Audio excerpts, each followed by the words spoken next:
welcome to episode 2 of A Meta Guide to Bulls. In this series I'm taking a look at every track from that album and I'm going to be putting it into a particular context, and that is of a band trying to break out of the deal with their record label so that they can win back their creative freedom.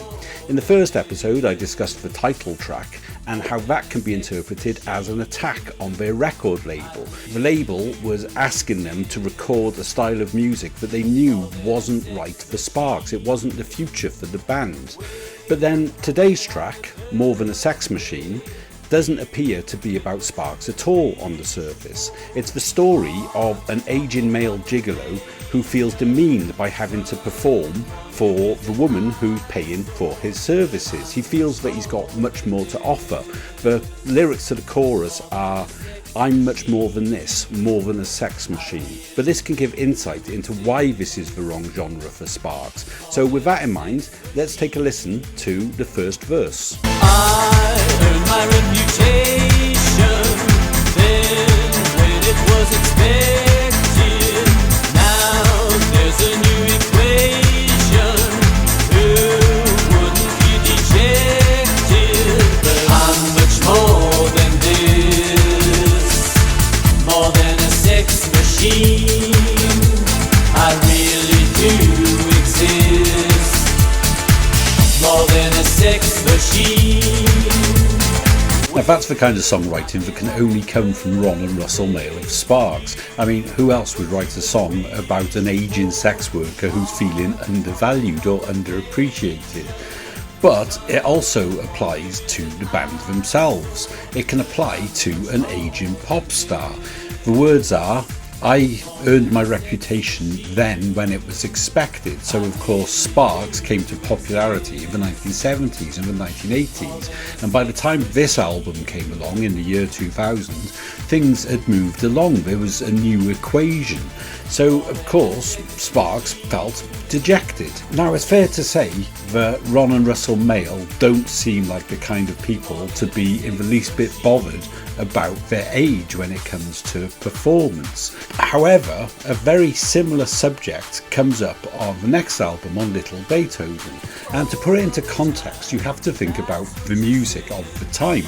Sparks have always operated on the cutting edge of pop music, and back in the year 2000 the bands who were big were the likes of Limp Bizkit and Korn and The Prodigy.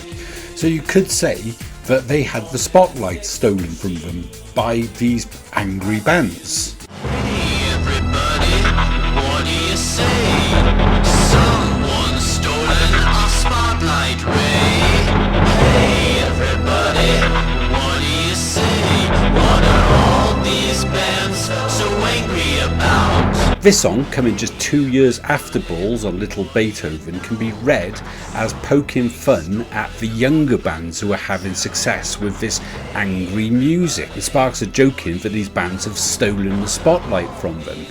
But then later on they say, "Hey everybody, what can we do? Crank it up just a notch or two?"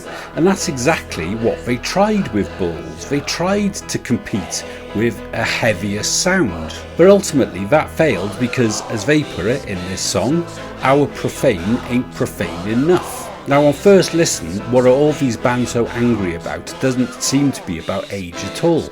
But that is until you look at the closing verse. Some might have done it, but not today. Beethoven, Coltrane, or Lady Day. Some might have done it, but not today. What with all these things besieging us now? Sparks name checks 6 legends at the end of this song, and they're not picked at random because they all have something in common, and that is creative longevity.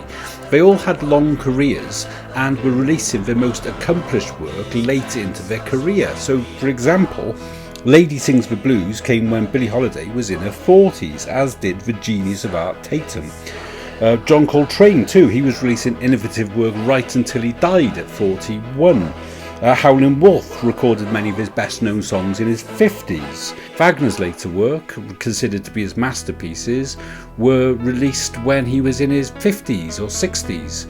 And Beethoven, his ninth, which is his final and most famous symphony, came when he was 54 years old. And this was the same age as Ron and Russell Mael when they recorded Little Beethoven. So by saying some might have done it but not today, Sparks are putting themselves right opposite these absolute legends, and they're saying that even Mozart and Beethoven wouldn't stand a chance in the charts against Limp Bizkit in the year 2002. So now let's get back to More Than a Sex Machine. Well, happy birthday. You get what you have wished for. Art, talking, contemplation. Someone who is an eyesore. So back to the Gigolo character, he's talking to the woman who's paying for his services and saying that he can bring art, talk and contemplation now that he's older and more mature. But the flip side of that is that he now looks like a bit of an eyesore. And of course this doesn't apply to Ron and Russell Mael because they're now in their 70s and they still look impeccable. So they've always looked great. So it's not about their looks, but it can still apply to what they're doing as a band. Because instead you can think of it as the band addressing their record label. They say you get what you had wished for because they've signed a band like Sparks with intelligent lyrics so they can bring the art, talk and contemplation within their music, but by asking them to work in this genre that doesn't suit them and this format of 3-minute pop singles they want to move away from, they're turning them into a kind of an eyesore in cultural terms. Because back in the year 2000, Sparks looked like they were just completely off the map culturally.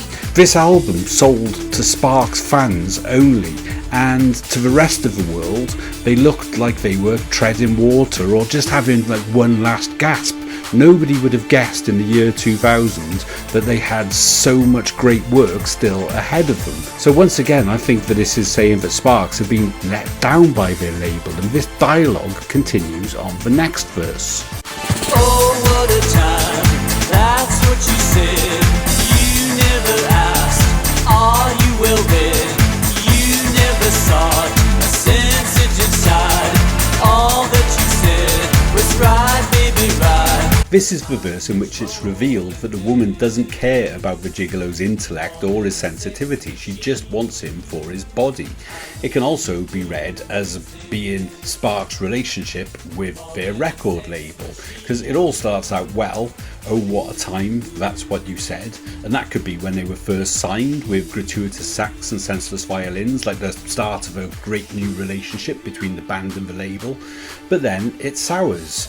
You never asked, are you well read? You never sought a sensitive side. And then Ride Baby Ride doesn't just have to apply to sex, because it's something that they also reference in Little Beethoven. They laughed with me, then laughed at me. They said, how true, they said, not you. They thought, how wise, and thought, goodbye. You hit your stride, and missed the high. They laughed with me, then laughed at me.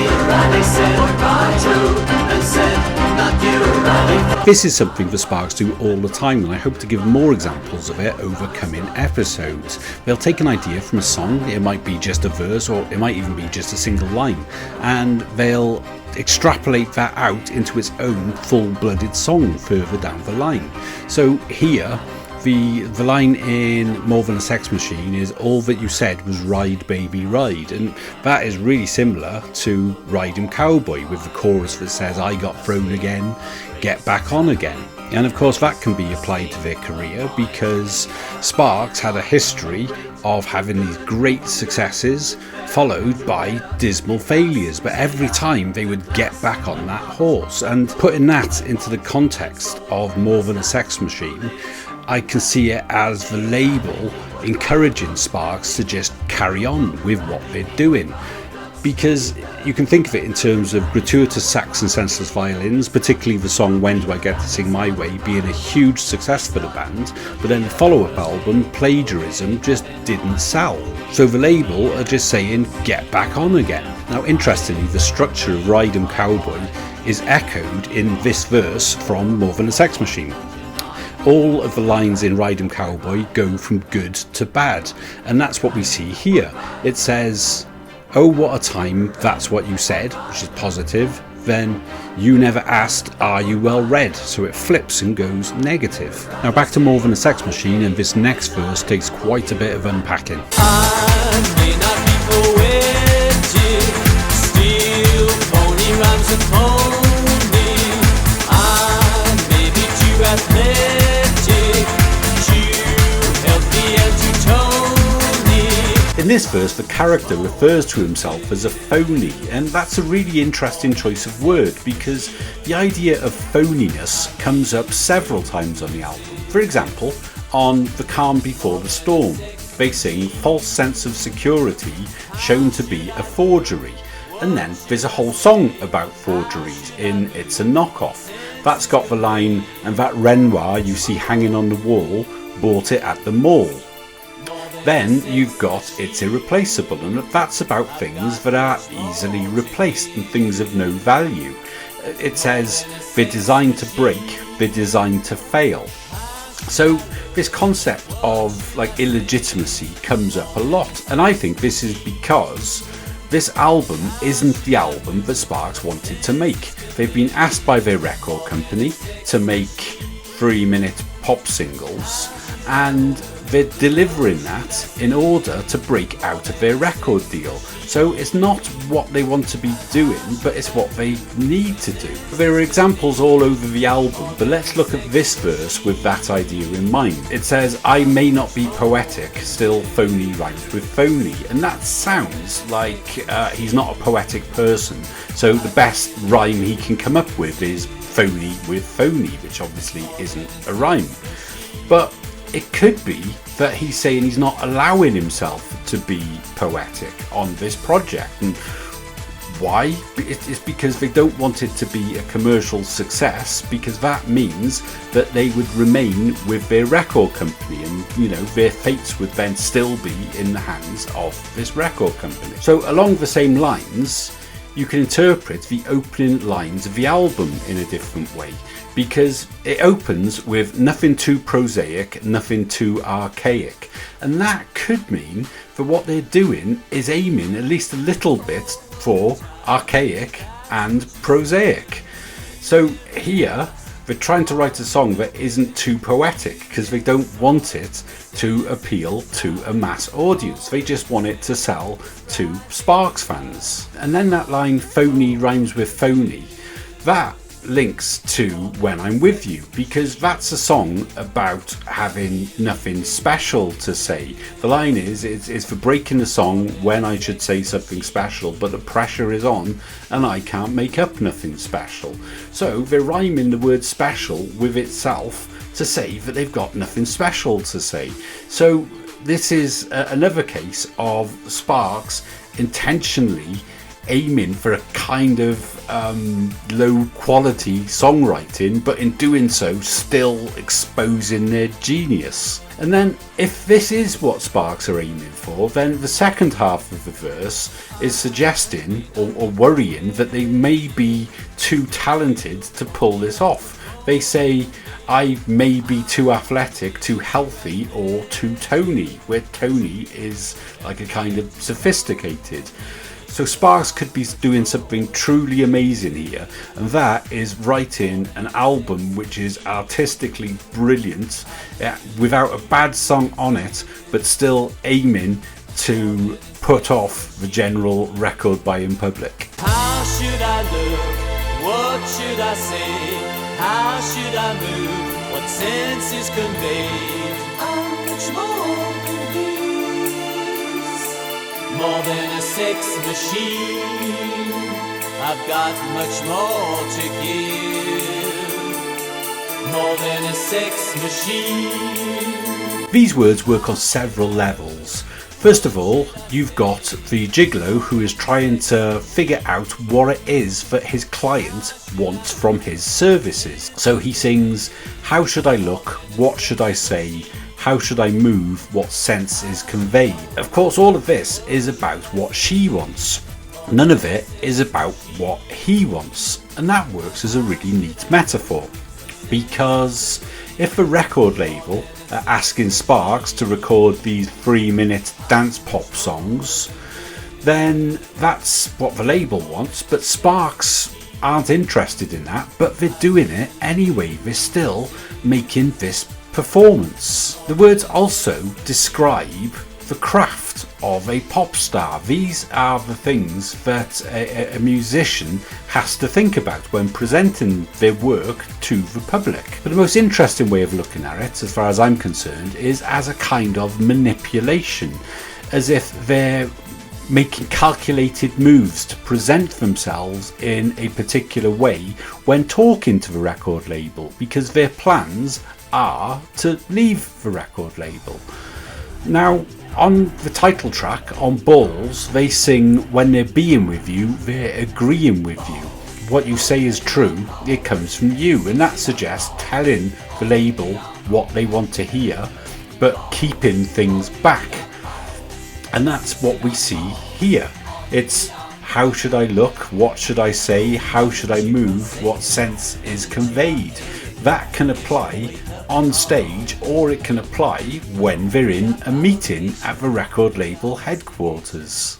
This was the last time that the band recorded an album of purely electronic music, and I'd like to make a connection with this song and the first time that they recorded an album of electronic music, and that is on 1979's No.1 In Heaven. That has a song that also features a gigolo, but this gigolo couldn't be further removed. He's proud, he's not at all demeaned by what he does. So let's take a listen to La Dolce Vita.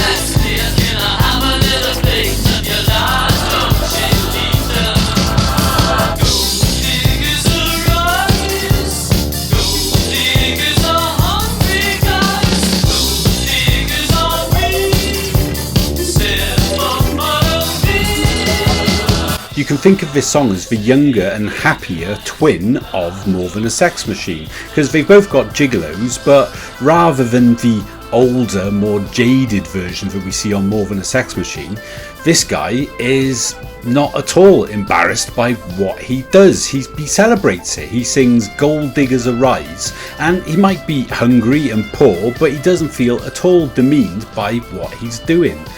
Now, there are some really great meta ideas going on all over No.1 In Heaven, and at some point I'll have to do a video just on that, but I'll try to give the brief version of what's happening here, because there are lots of references all over the album to club culture and to disco music, which are really well hidden. So as an example, let's take the title. La Dolce Vita is named after the film by Fred Fellini, and that is set in the Italian nightlife. It's got 9 acts, each of which run from twilight time till dawn, and that of course ties into the opening track on the album.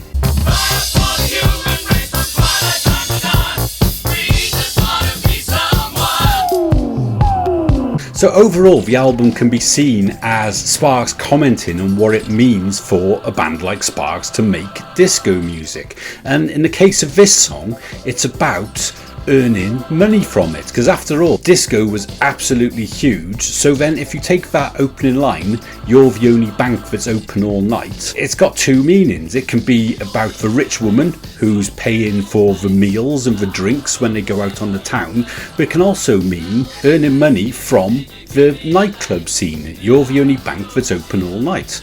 Then the next line is, now that that's clear, can you give me a light? And again, it doesn't have to be a cigarette. That can be inspiration. And right the way through the album, there are numerous references to like disco music tropes. They're all subverted. So I'll go into that another time, but for now, it's worth thinking of it like this. Back in 1979, one of the reasons why Sparks chose disco music is because they knew it was a highly commercial genre and it worked for them. But then 21 years later, that same genre of music was something that they felt trapped in. And this is all told through the stories of two different gigolos, one of which is poor and hungry, yet really proud of what he's doing, and the other who feels demeaned and trapped in his role, doing things that he doesn't want to do. Now that is a song that works on many levels. So thanks for watching, everybody. I hope you've enjoyed this, and if so, then please like and subscribe, and I'd love to hear your comments, and please share it about if there's any way you can post it.